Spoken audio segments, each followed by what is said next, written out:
What's up, everyone? And welcome to the Project Xtalk podcast, episode number 15, your weekly podcast all about Xbox. If you like that, be sure to subscribe to the channel or follow us on your favorite podcast service.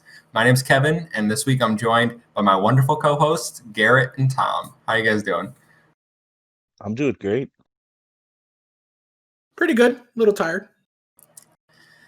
So I have some grievances to air before we get into anything, and that is about the injustice that I suffered on Twitter. Tails is yellow, and I will never hear another word. He is not orange. I need this to be spread. I cannot believe the results of that poll. I was outraged. All my friends are outraged. No one agreed. I don't understand. Everyone in my life agrees with me. Everyone in my life is like, that's yellow. He's a yellow fox. Maybe it's a very localized thing. Like maybe your guys' TVs were a bit fuzzy over there. I don't know. I'm not here to argue, but I saw the numbers, and you're wrong. I'll go far as to say, like, let's get a middle ground. Like, he's turmeric. How about that? Do you feel better now? I'll go mustard at the most. Mustard is still yellow. Yeah, exactly. He's mustard. Mustard with some ketchup in him, so he's more orange. All right. I'm going to put my grievances aside because we got a show. But before we get to that, I want to let everyone know that we dropped some new content this week. We have Aman interviewing the head of BioWater Art Studios, who's developing a game called Uprising for the Xbox Series X, scheduled to be released in 2025. You can check that out on the channel. We'll see if that game ever comes out. Obviously, big release window, so we're not really sure what's going on with it. But it was a nice interview, so go check that out. And just today, when we're recording this on Thursday, Tom has dropped our first episode of our Gamepass and Review series, where he reviews Moonlighter. And go check that out as well. We're going to prove to you guys that Game Pass is the best deal in gaming, one review at a time. So, as is tradition now that I've established this tradition the last few weeks, we're going to begin every podcast with a simple question. What you playing? I'm going to start with you, Garrett. You seemed pretty excited in the pre-show. Yeah, I accidentally left my Minecraft realm go for like months and months and months, like probably 4 months undiagnosed. So like I noticed that, took it offline. I've just been going back through it, and I've noticed like it was about 150 people on the server. So going back and going through and seeing what things were being built is pretty cool and nifty, I'd say. I'm like a one-man historian. But yeah, that's what I've been doing. How did Tom, you what get you got going 150 people on it? Yeah, that's a lot of people. Were they active users? Did you just delete all their stuff, or? Oh no, it's like it goes with tides, right? Like people will be like there'll be like a group of like 4 or 5 people that'll play hardcore for 2 or 3 weeks, and like the cap on it was 10, so I just keep inviting people en masse until there was like a collective of 7-8 people online at all the times, and then I just sort of left it alone for a while, and then yeah, I noticed and logged back in, there was hours of stuff being built and things, so I was like, okay, cool. So I waited a week, saw that there was nobody logged in, and took it offline. I would have loved, if you've ever seen Community, if you came back to your server and like everything was just on fire, monsters running around everywhere, like what the hell happened here? In the early days, that's sort of what it was like. I'm not gonna lie, it was sketchy. All right, Tom, what you been playing? I've been playing a lot of Sea of Thieves still. I mean, the game is... there's so much content that I have not touched on it yet, and I'm not even close to being a pirate legend. Mm-hmm. I'm really just enjoying it, just being a pirate. Arg, that's all. It's a fun game. I'm always sailing with my friends, so I'm never really alone in it. If you guys ever see me online, I normally have like an open spot, so feel free to jump in. Yeah, I see you. I've been seeing you on there every night playing. I know you were playing a little before we recording this. Mm-hmm. I've been working my way through Dragon Quest, and I'm going to do a review for a Game Pass and Review at some point. I have a lot to say about Dragon Quest, and I don't know if it will be considered a hot take when I finally speak about it. I'm at the point where I'm grinding out because I'm a little underleveled for the final bosses, heading into Act 3. Other than that, I've been playing Persona 5 Royal. I played that maybe 10 hours this week. I love that game. It's a masterpiece. I'm only like 20 hours in, but it just has its hook in me. But balancing two JRPGs that are like 80 hours each is a little rough. So right before the podcast, me and my friends were playing Doritos Crash Course, the Xbox 360 game.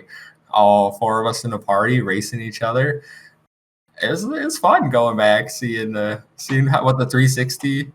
We used to look at the 360 dashboard and be like, "This is good," and now I'm like, "This is horrible." Right?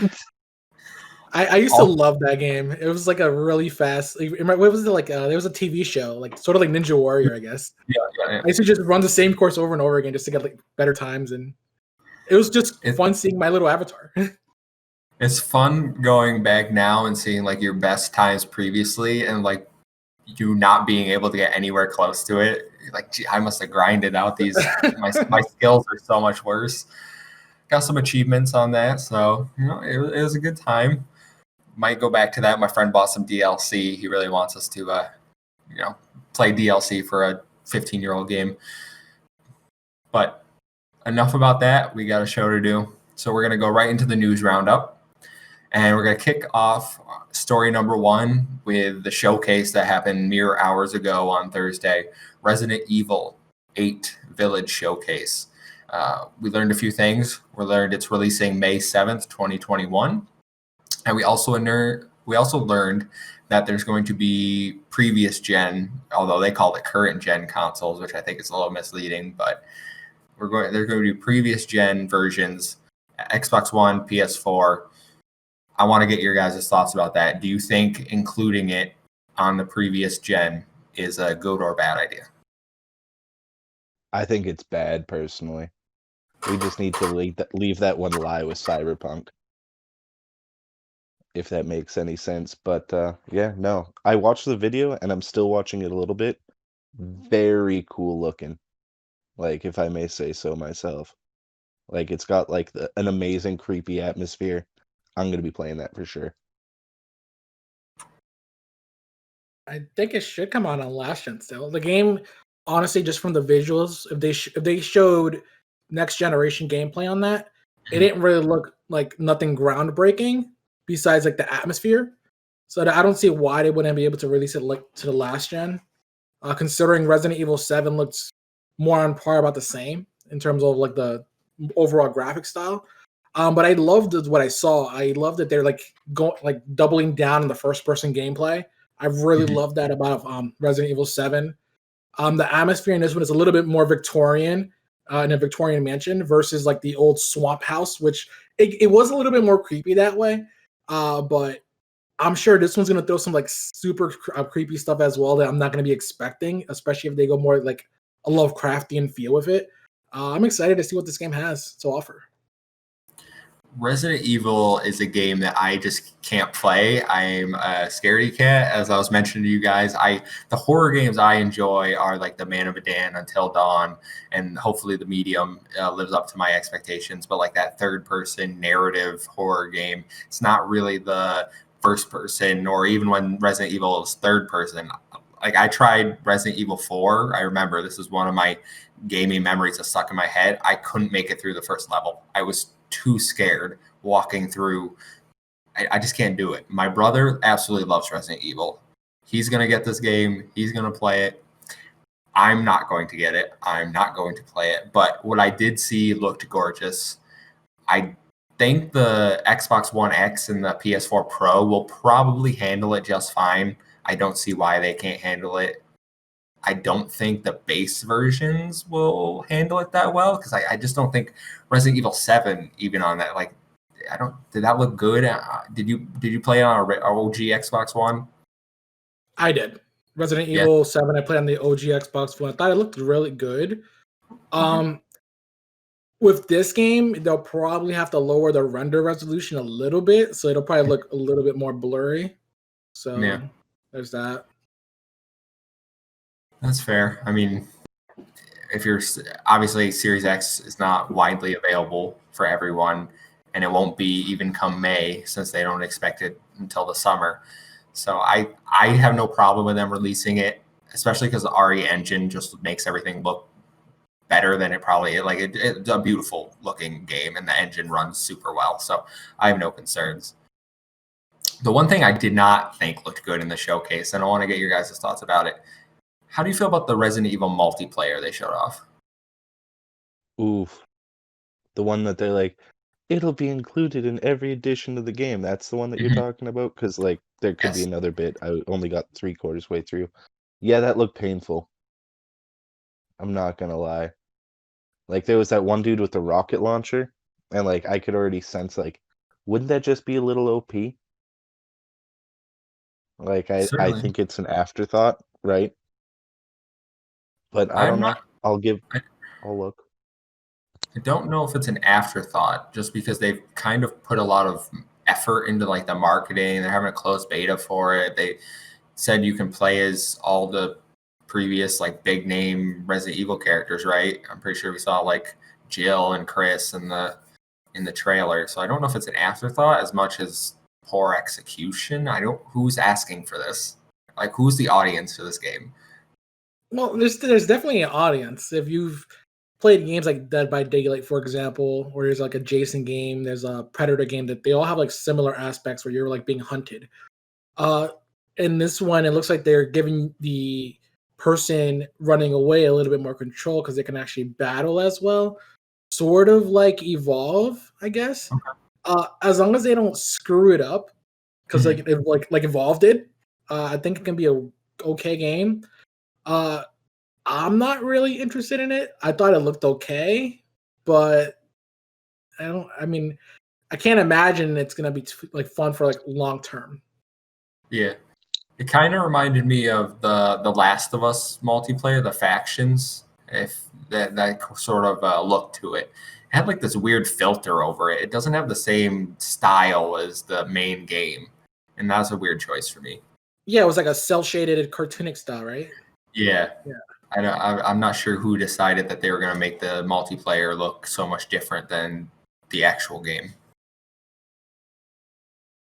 not sure. Maybe, and it's a separate. It's the same. It's part of the same game, right? It's not like a separate download. You think it might? Because to me, it looks so different that I feel like it's like a separate thing altogether.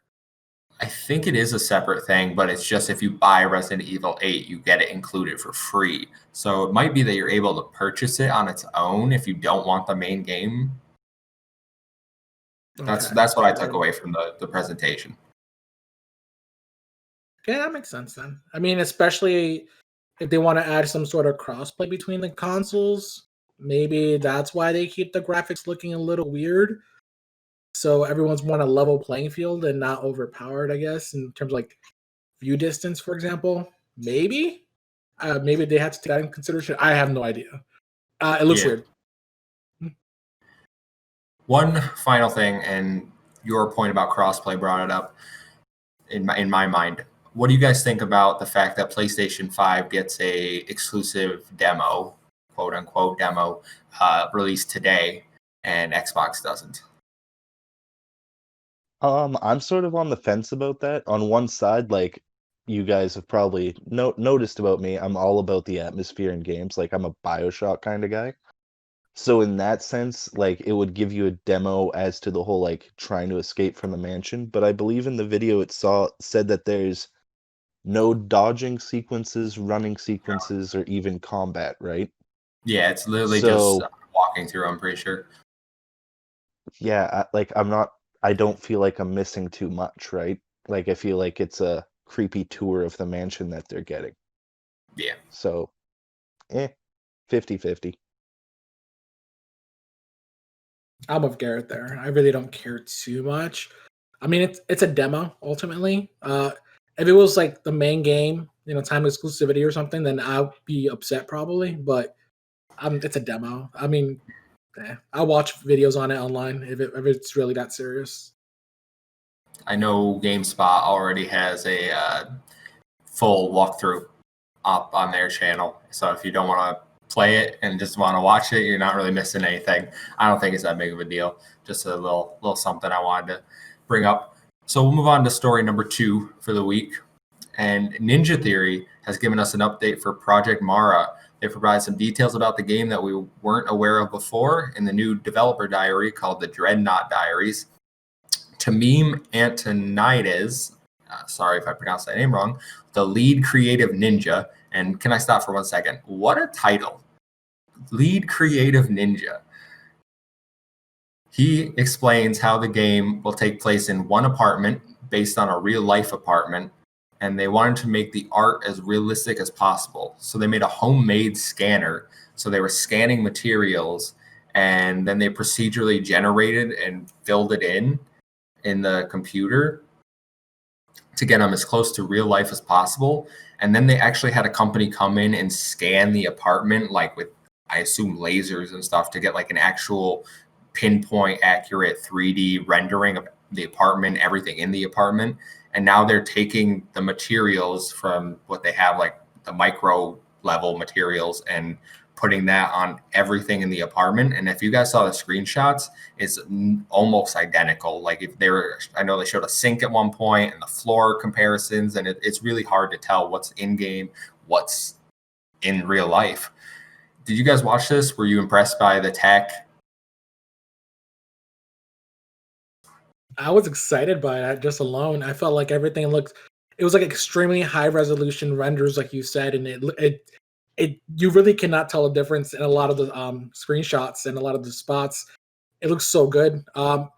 In terms of the game itself, Project Tomorrow, though, I'm not really too hyped about it, but based on the assets they had, it looks good. Yeah, personally, I'm more excited for the technology. It seems like it's going to be like they were saying, it's all in an apartment, right?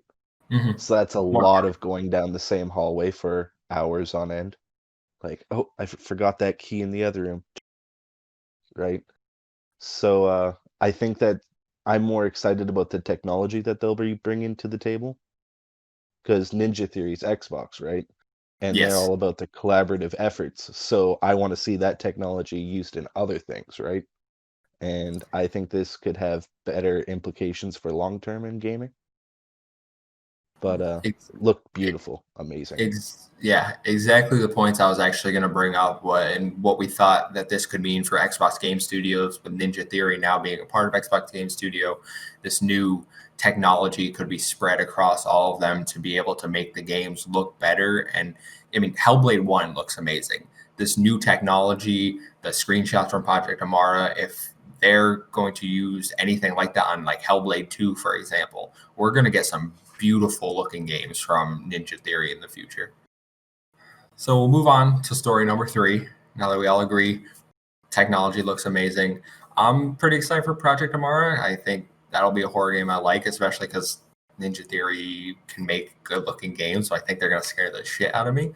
But story number 3, talking about another horror game, Xbox Wire had a hands-on exclusive with the medium. Will Tuttle, the editor-in-chief at Xbox Wire, got to play the first few hours. He reviewed a few details. Obviously, I'm not going to go over what his breakdown of the story and everything that he went through, because we're going to play the games ourselves on Thursday. But he revealed that it is a fixed camera angle. I know people are curious about that. And he described it as a throwback to old school psychological horror games like Alone in the Dark, where attention to detail and puzzle solving skills are more important than quick reflexes. They discussed some of the game's controls and the ability that they have. One thing I want to point out, sprint is on the left trigger, and that's the weirdest thing I've ever heard in my life. That is weird. Yeah, super weird. They gave a bunch of the ability breakdown, though. You know, that shield we saw, her ability to absorb energy, how you transfer between worlds. It's all stuff we're going to get in the tutorial, I assume, when we play the game. So there's not really that much information. He did drop at the end that it is 4K with ray tracing on the Series X, which I think we've all speculated about. Obviously we don't know the level of ray tracing because they did put out those PC specs. I don't know if you guys took a look at the PC specs. It is 30 FPS across the board, so it is not going to be there's no 60 FPS option, but you need, I think it was at least a 1060 graphics card for your PC to run it on low settings. Whoa. Yeah. So they're pretty ambitious with what they want for the game to look like. Obviously, people are upset about the 30 FPS, but I really don't think you need 60 in a game like this. I think if we can get 4K 30 FPS with some ray tracing on the Series X, which is definitely doable because Miles Morales had the exact same thing when Spider-Man first came out on the PS5. Miles Morales was 30 FPS with ray tracing. Yeah, They yeah. eventually updated it with a 1440p version with 60 FPS with ray tracing. Yeah. So I definitely think it's possible for the Series X to have 4K, even if it drops to 1440p at some points. I don't know if it's dynamic 4K. They didn't specify that, and obviously there's different levels of ray tracing. So a high-end PC is probably going to get better ray tracing than we're going to see on the Series X. But I'll take any ray tracing. I think the game's going to look gorgeous. I'm excited for it. Like it.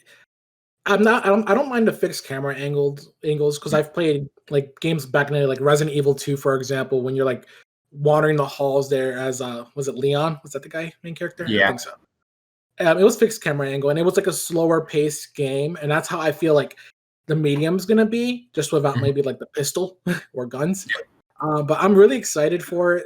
Like the way that he described the game, it made it look like I'm just super excited to try it. Like it looks super creepy, and Thursday can't come any sooner. I'll probably beat it the same night, honestly, if it's really good.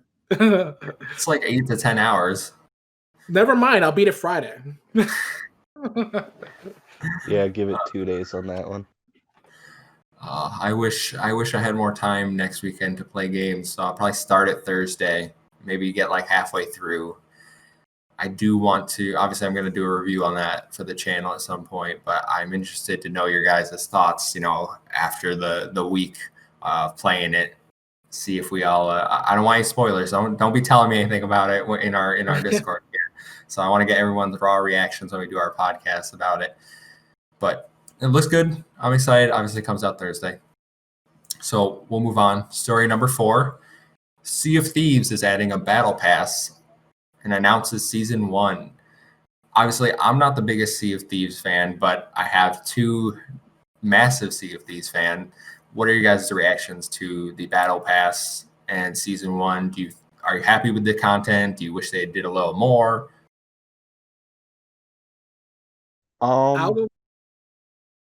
Do you want to go first? I got a little bit of a spirited thing. You first probably had the better input. Go for it. Okay. I despise the fact that they put a battle pass into that game as an afterthought. Like, I thought there would be actual substantial content updates. Like, when they added the fishing. Alright, that was a cool mechanic. I get that. Some more replayability. You could go around the islands, you could fish with your buddies. Redo that whole thing. Battle passes, it's just it's the second worst thing behind loot boxes. Like, there's not too much else to say about it because I don't really even want to give it the time of day. Fortnite, screw you for popularizing the idea. Garrett, you're speaking to my soul right now. This is what I try to convey all the time. Listen, loot boxes suck, but I hate battle passes. I would rather just buy whatever I have to. I don't want to grind all day. Like, I don't want to grind hours every day playing the same game. Yes, to get the skin I want. I'd much rather be like, hey, here it is on a marketplace. You can buy it at any time. I would much rather do that. I know people don't like microtransactions, but to me, I like to play a lot of games. I don't like having to come back to the same game every day. Otherwise, I miss out on things. That's exactly it. It's a forced simulated grind. And yeah, I do not appreciate it. So, Tom, I think you have a different opinion, though. Yeah, I have a really different opinion. All right, so I love battle passes. I would say this: I never finished one. I've never felt the need to finish one either. I always get them whenever I actually play a game that has one included. For example, Rocket League, Call of Duty. Sea of Thieves won't be any different, but I think my approach is with it. It's a little different than you guys. I don't feel forced to play the game just because I paid for like the battle pass. Like I pay for games all the time and I don't touch them. They just sit on the shelves and degrade in value all day, anyways. What I feel like battle passes introduce, and I get what you're saying that you feel like you rather buy this stuff immediately, which it's fair. But I feel like if more people get involved with the battle passes, it helps with development costs overall, and it'll help the game develop even further with more content later on. Like I get that this game is backed by Microsoft No, it won't. and on Game Pass. No, it won't. All right, dude. All that there is now is that there's 30 people trying to design the next season 2 already. Put those 30 people into making like some different islands or actual substantial content.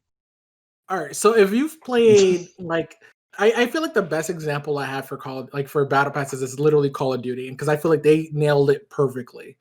Call of Duty, the way they handled their battle passes, it's the same as everything else. You buy, there's a free tier, there's a premium tier, just like every other battle pass. But you get significant content drops every season, like 4 or 5 maps. You get big drops in Warzone, for example, that change the game significantly. And if it really does help, like the production costs for us to possibly get more content, like more like actual like deep content, then I'm all for it.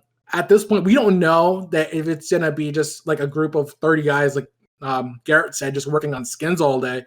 And by all means, that can possibly be true, but we don't know that yet. I feel like it'll help grow the game, and maybe we will get an entire new like section of the map coming this season or next season. And if you look at their Twitter, they posted on there as well that they plan on focusing a lot more on their adventure mode this season and less on the PvP mode as well.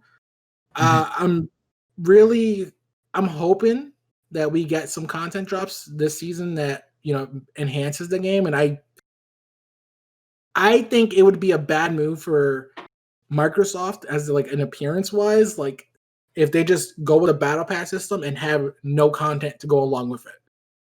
We're gonna get content, Garrett. We'll see. We'll see. Yes, I've we been waiting will. for a new island since the last ones came out, man. They got so many possibilities that they're just not doing. Well, we will stay tuned. Further updates. I believe that drops on Thursday. Is that correct? Yeah. Okay. Next Same week, day as a Thursday. lot of things are coming out. So we'll see what happens with that. If there is more content in the future, if there isn't, who is right between Tom and Garrett. But we'll move on to story number 5. And speaking of Game Pass, we got a whole list of new games coming to Game Pass this week and next week. So we have The Outer Wilds coming to the cloud, so xCloud streaming. We have Yakuza 3 remastered coming to cloud, console, and PC. We have Yakuza 4 remastered, Yakuza 5 remastered coming to the same things. We have Desperados 3, which is out now on cloud, console, and PC. We have Donut County, which is on cloud, console, and PC, and my friend actually downloaded it. We have Cyber Shadow coming next week, I believe, cloud, console, PC. We have Control coming to PC. Obviously, it's already on console. And we have The Medium coming to Xbox Series X and S and PC. Now, I saw people debating me on Reddit that it was going to be on Xbox One. The Medium is an Xbox Series X and S exclusive. It is not on previous gen consoles. So if you have a previous gen console, an Xbox One or an Xbox One X, you cannot play the Medium on those consoles. That is just the reality. I had a long debate about it with someone on Reddit. It was exhausting and it was wrong. So what would they even debate? That they could play it? Yes, they were debating that they could play the game on their Xbox One and Xbox One X because, and this is where they got it, if you look at the system requirement page and then go to the operating system section, it says Xbox One. And I tried to explain to him that all consoles have the Xbox One operating system. that does not mean you can play it on Xbox One. And he refused to accept this. Well, that So- guy's wrong. I'll Yes. just put it that. Nice and simple. Yes. Sir, So I don't know who you are. I couldn't keep up on the Twitter stuff. You are wrong, sir. I'm defending Yes. Kevin. Very well. Lots of people came to my defense, and he told them they were all wrong as well. So clearly a stubborn person. But well, he'll find out when he goes to load it up, and he cannot. Those are all the news stories for the week. So we're gonna move into the rumor roundup. We got a few rumors this week, not many. Our first rumor is basically an update to our rumor last week regarding Fall Guys. Now, I don't know if you guys saw the little back and forth this week, but essentially someone asked the official Xbox Game Pass Instagram account, when's Fall Guys coming to Game Pass? And the Instagram account responded, it's coming, which then prompted both the Fall Guys Twitter account and Devolver Digital, the publisher of Fall Guys, to respond, hey, no, it's not. There's no plans to bring it to Xbox Game Pass. And this was after a bunch of news outlets started reporting on it. I know Tom Warren over at The Verge was like, Fall Guys is coming to Game Pass. And they're like, no, it's not. Do you guys think that this was a slip up by the Xbox team and it's going to come and they can't say it for contractual reasons, or do you actually think it's not coming? I think it can be coming to Xbox at least. In terms of Game Pass, by the way, that flip flop happened so fast. They posted it like 30 minutes later, like, "Oh no, we did it. It's not happening, guys." So I love that part. They were like so quick with it. I think it. I feel like they're lying to me. You know, I feel like they're lying, and I feel like the game will come. However, I will say that the social media person working on the Instagram account could have easily confused the game with Among Us, because they both have like similar looking characters in a way. Yep, Little Beans. Yeah, Little Bean guys, and I can see that slip up happening as well. Garrett? I agree with you guys on that, in that like the slip up could happen, but on the other side of it, like I don't know. I think like it's definitely going to be coming to Xbox at one point, so maybe they're trying to like sell us the game and it's not going to be coming to Game Pass per se. But on the other hand, I think that would be a horrible idea for the Fall Guys, if that makes sense. Right? Yeah, Just because like they have a season pass. They could be making their money that way. Just give it to us, let us play it, because it had a pretty quick drop off, right? Like it sort of was around to the end of season 1, then not many people are talking about it anymore, right? So it's not like, if it's a $10 game, I personally will not be playing it. But if it's on Game Pass, of course I'll try it. It was a sensation. I want to get in on that. And then if it is that good, I might buy the season pass. Right? So So just for your reference, you don't have to buy. There is no season pass. You don't have to buy anything. You only earn things by playing. Oh, really? Yes. I thought they had like a season 1 or 2 or 3 or whatever. There I are never really seasons. got into. There are seasons, but it's Okay. free. There's no buying anything. See, that changes my opinion greatly. I should have really done more homework on this. I don't know then.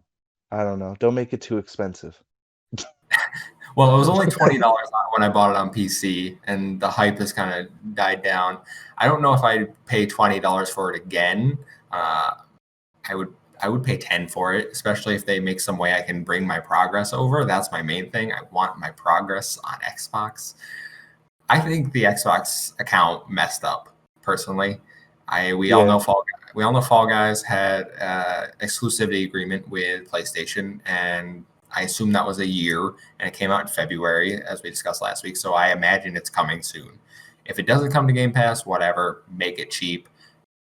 People on Xbox want to get in on it, and they want to play. It would revitalize your player base by a lot if you put it on Game Pass, because I guarantee most people would probably download it, if not for them, for their children. But I think they messed up. I think it's coming, and there's not really much more to say on that. So, Maybe it'll come on games with gold. It came out for free on PS There's Plus. some salt in the wound there. Jeez. Okay. Games with gold is the most worthless thing. Does anybody even use it? I got little I nightmares from it. occasionally do. I look if it's in the easy achievement game, and then I just put it in my download queue and then uninstall it, just so if like Amon is extra lippy on Gamerscore, I could just download like 6 games and pump out a Gamerscore quick. Like, I'm not gonna lie, I do that. He is like 600 ahead of me this month. Yeah, I won't be able to do January, but I'm starting to wind up for February. I got some games that I have researched. I'll be able to do that pretty quick. It'll be like February 3rd. Garrett's got a gamer score of 6,000. I know there's a few games on Game Pass you can get the 1,000 gamer score in like 40 minutes.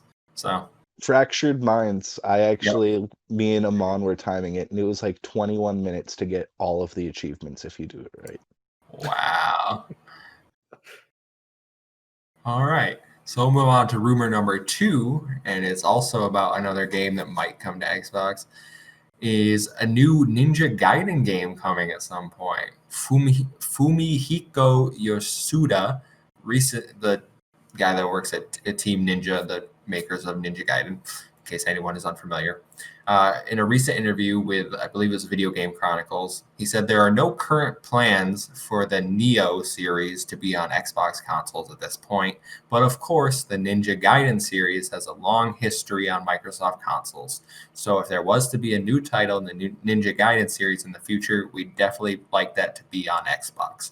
He later added, there's nothing specific to announce at this moment, but stay tuned for announcement in the near future. Now, the first part of that interview, I'm like, okay, nothing to get excited about. There's nothing coming. The fact that they specifically tell you to stay tuned for an announcement in the near future has me thinking that we're probably going to get a Ninja Gaiden announcement at some point, whether it be this year or early next year. You guys think I'm reading too much into that? No, I'm hoping for a new Ninja Gaiden. Like, it's been a while. I couldn't like give you I love the gameplay, but if memory serves correctly, it was a very like dark but fun ninja game going around hack and slash stuff. But I had a lot of fun playing that. So Yeah, I'd be down for more. The last one I played was Ninja Gaiden Black, and if I recall, it was a hard game, like really hard, like harder than like Dark Souls. They're super hard games, yeah. I can see the game coming out, and I can even see them having some sort of partnership with like Microsoft. If down the line, if it was the case, they've done it before, like in Halo 3, the Hayabusa outfit. You were able to get that for, I believe the guy's name was like, Hayabusa. That was his name, though, right? Yeah, Ryu Hayabusa. Ryu Hayabusa. Yeah, it would be a fun game.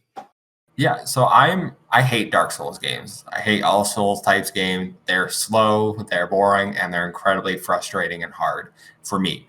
But I love Ninja Gaiden. I think I've played all of them except 3, which is bad.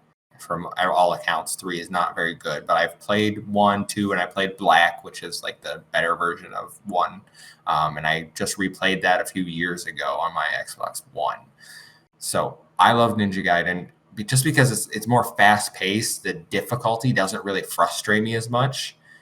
It's just more fun than a Souls game for me. So yeah. I hope this is true. I would love a new Ninja Gaiden, especially on a Series X. We have to get you to play Sekiro at least. I understand you don't like Dark Souls or Demon Souls. Since you like Ninja Gaiden, I think you would actually enjoy Sekiro. It's less focused on you leveling up your character to actually progress. I think you should try that out for sure, man. I think you'll like it. Just if you find it on sale for like $20, buy it. You won't regret it. Or you might. Yeah, or I might. Yeah, we'll come on the podcast and tell Tom that I regret it. I uninstalled it after 2 hours of dying and cried myself to sleep. So, Ninja Gaiden, looking forward to a new one at some point. And that's really all the rumors we had this week.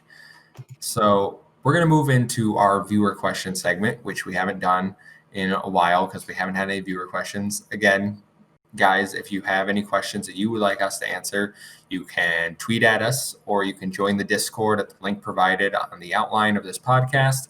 You can chat with us there, play games, just build a community, and we'll hang out with you guys. But our question comes from Lucas Agan, our buddy over from the Land Parties podcast. He wants to know what game currently scheduled to be released in 2021 would hurt the most if it was delayed. Now, you guys can go one game overall. You can go a game for Xbox and PlayStation if you have both of those, whichever one, however you want to do it. I'm gonna start with you. I don't know. Oh, Garrett wants to go. No, go ahead, Garrett. Oh yeah, Go ahead. Okay. I was just gonna say, we're an Xbox podcast, so I was thinking it from only the Xbox side, but I thought it was a no-brainer, man. Halo. If that gets pushed back more, because like in the videos, it seemed to be there performance-wise. It was just like the graphics needed an overhaul, right? And it was only after the fact that we were figuring out that they were a little stagnant and at differing opinions to the ending and some gameplay elements. So if that gets pushed back again, oof.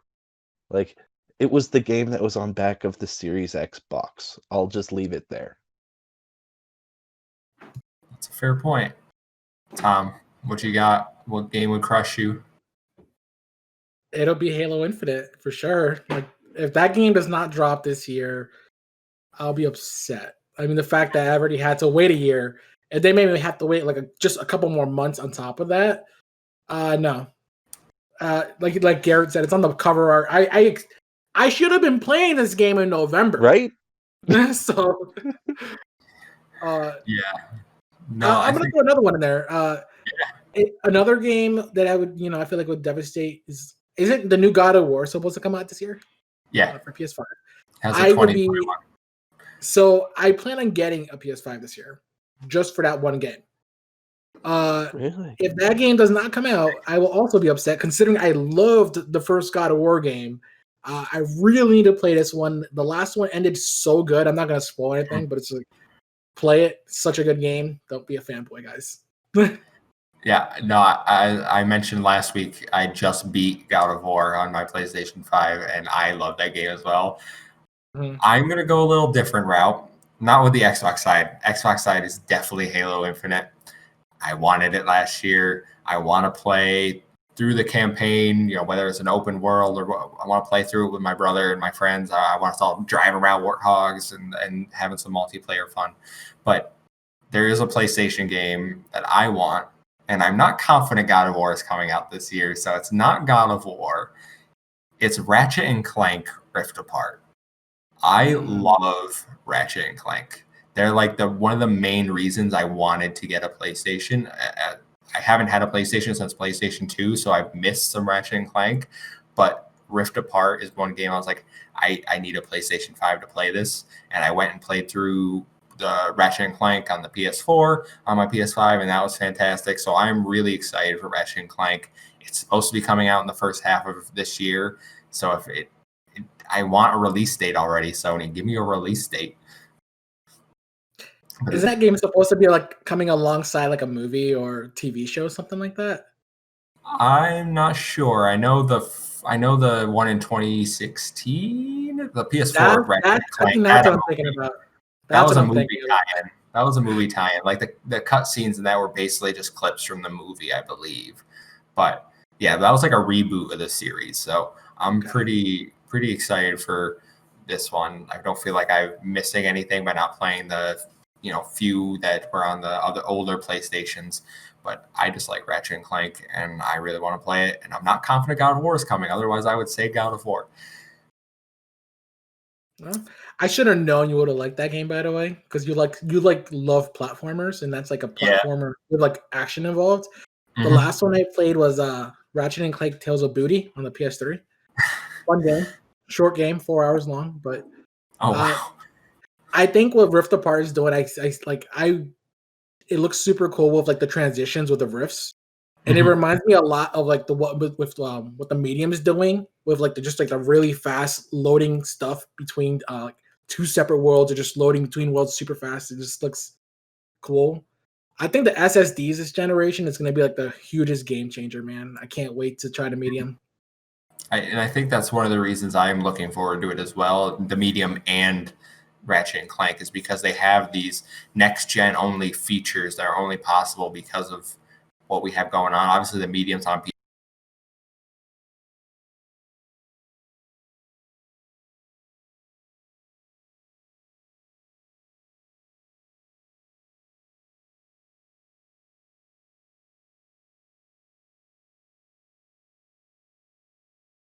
PC, and they did say next games utilizing technology, and I'm very excited for it. So obviously, medium's not getting delayed. That's coming out next week. So don't delay Ratchet and Clank. Let me play it soon, hopefully. Yeah. You know what? A little rant before we end this. The Yeah. medium never had to have been delayed. It was only delayed because Cyberpunk 2077 was coming out, and that game never came out on time, so we could have been playing the medium back in November as well. Rant over. It was delayed from, I believe it had a December 10th release date, and That's they what it was, moved yeah. it when Cyberpunk got changed to December 10th. Because I mean, to be fair, I think even with the shit show that was Cyberpunk, delaying the medium till January was the right move, because all anyone was talking about in gaming for 3 weeks at least was Cyberpunk. We're still talking about it. Jason Schreier's still writing up articles about Cyberpunk and what went wrong. So we're going to be talking about it all year. I think the medium getting more of a spotlight on its own in January was definitely the right call. Agreed. So that'll do it for episode 15. I want to thank you guys for coming along. Everyone, make sure to follow us on Twitter at Project Xtalk. Join the Discord if you want to play some games, interact with us, like I said. Subscribe. Follow on podcast services, the usual gist. I've been Kevin. I'm the Muffin Mon on Twitter. That's my Xbox gamer tag if you want to play with me. And Tom, where can they find you?